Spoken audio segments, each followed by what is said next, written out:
All right, I got something today that's exciting for me. I mean, it's probably not going to be exciting for everyone, but I've been waiting. Let me give a little backstory.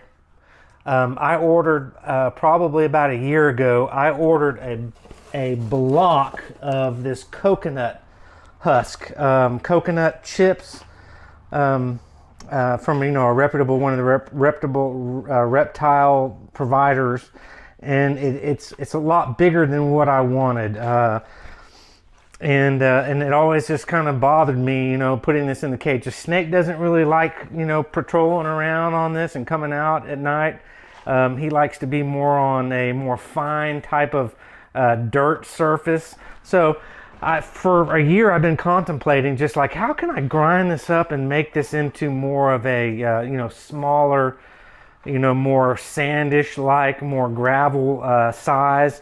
And I thought about different methods, and I was like, I just never got around to it. But then in the last month, I was like, how about a blender, And so I went on line and just looked at a blender, a cheap blender, and this is actually a good blender for $25. Man, it'll do everything, mixing all kinds of shakes and chipping ice and doing all that kind of stuff. But I was like, man, for $25 I could sacrifice if it damages it. But this is not any worse than ice. This coconut bark, chopping that up into smaller pieces. So this should last. They had one that was like $5 more that had a glass. This is a plastic, but really durable, and it's got metal blades. But this should eat this stuff up. I've got a lot of it. And I've got other amounts in cages that I'd like to take out and then send through here and chop into smaller pieces. So I got my work cut out for me, but I haven't done this before. We're gonna see if this even works. So here we go.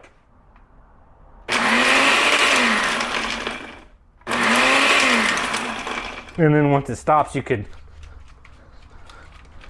shake it around. Oh yeah, it's doing it.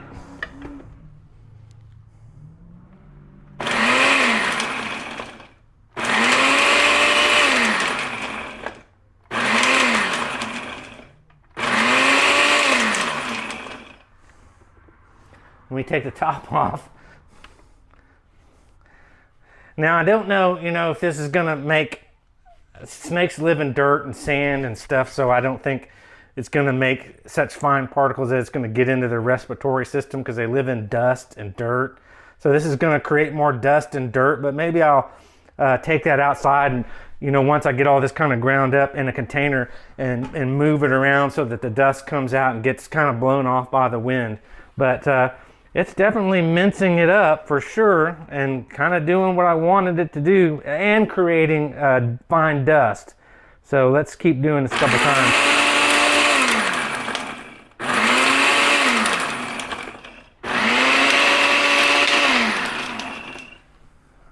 Has a 3-year warranty.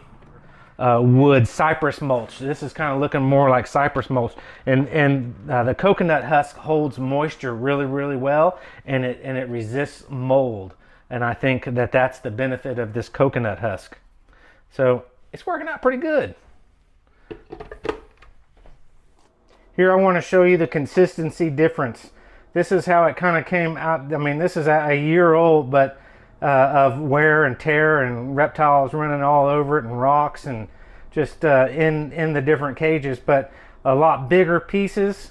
It's something that they can choke on and get obstructed, when they eat, so look at that right there. I mean, if my camera's focusing on it, and then look at the blended, it's just more consistency. When this gets moist, this will be, I think, just provide just a better substrate. It's a lot finer, and there's some dirt. I don't put just this in my reptiles cages. I have like 7 kinds of different dirt that I've taken from all over the place. Clay, different types of dirt, just from around the dirt that I like, and so I've mixed that in.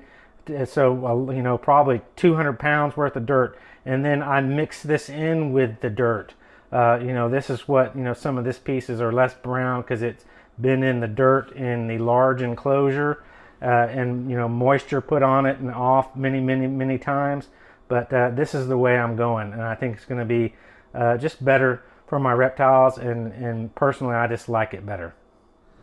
All right, I couldn't wait. I had to get him out. Like I said, I woke him up to just check on him and make sure his stomach is not causing him any problems. I'll wake him up, warm him up. He would have slept soundly probably for another 3 months if I didn't do anything, but it's just precautionary, and because I did feed him, I want to make sure, if he's got to go to the potty, that he will, and he wakes up and kind of, just a learning experience. He's getting big. But, I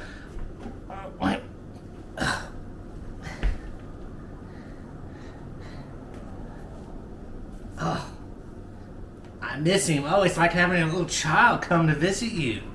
Oh, it's so great having him out. Funny how a lizard or a reptile could be like this to someone. So people are probably going, that dude's nuts. Or people that see us with our pet reptiles and, and look at these little guys as companions and little fun members of our family. Tegus are really cool pets. And not saying go out and get one unless you're really ready for the commitment. But he wants to go somewhere. He wants to get down. But that's enough of Mac.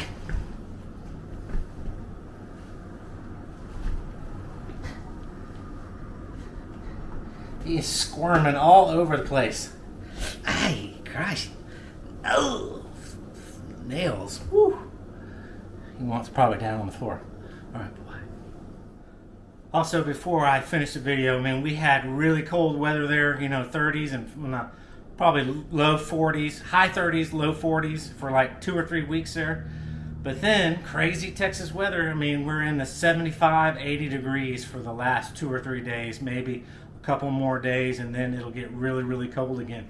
So reptiles out in the wilderness doing this, depending on where they come in South America, because, more southern parts of South America are really cold. I mean, they predominantly stay, in the 40s, 50s, and 60s, whereas where you get up closer to Brazil, you got Paraguay that's about midway on, one side, and it tends to stay a little warmer, in Brazil, about 80, 85 degrees. So depending on where your Tegu comes from, if it's central South America, or it comes from Argentina, and that's south. I mean, those Argentine Tegus will actually see a lot colder weather. So more northern South America, your Tegus might just hibernate for a short time, or just stay asleep, for a couple of days or a week, and then get up and come out and want to bask. You can leave your lights on, but if you drop your temps down and from 80, in the summer, 85, 90, and then winter comes and you still keep it 80 to 85 degrees, your Tegus aren't going to fully brumate.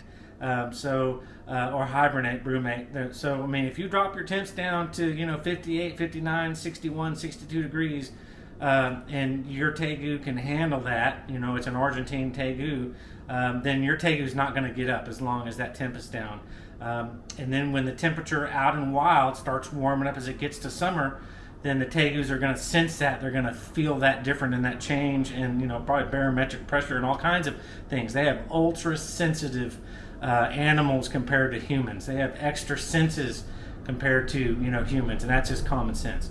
So depending on how you're going to let your Tegu brumate is up to you. If you want to keep your lights on and keep it 75, 80 degrees, then your Tegu is likely not going to fully go under and brumate for 4 or 5 months. Drop your temperatures down to 58, 59, 60, 61 degrees, 62 degrees, your Tegu isn't getting up. And I think that ultimately that's the most healthy, depending on where your Tegu is from, that's very, very key and important. But Argentine Tegus come from southern South America, so they do see cold temps, down to the 40s, 50s, and 60s, where when they go underground, they see constant more temperatures. Instead of, the temperature drops down to 40, if they're 3 feet underground in a burrow and they've got the burrow blocked off or barricaded, their temps are going to stay pretty consistent all year round in the ground. So that's why they burrow underground or under a log that's fallen and a bunch of leaves and a bunch of growth. It's insulation. But tegus also too are proven and documented that they can actually control the temp of their body, not to a great degree as a mammal can, but they're not purely cold-blooded where they rely on the sun to warm them up. They can regulate some of their temperature and raise and lower their temperature. So that's really neat. So tegus can do that. Now, they're one of the few reptiles that can do that. Here's the blender after I used it to do the blending quite a bit of that coconut husk, and we chipped that down quite a bit. It looks brand new. You would never know that I'd put that in there and used it. The blade is a nice blade, metal blade, and it's not super sharp. It wasn't beginning out of the box, but it's a filed, a cut down blade so that it cuts and chips ice, but it looks great. So this blender should last. It's got a 3-year warranty, so no worries. Anyways, thanks for viewing. Hopefully I have some interesting content and you learned a little bit there at the end. So anyways, have a great day, great night, wherever you are, and catch me on my next video. All right, bye-bye.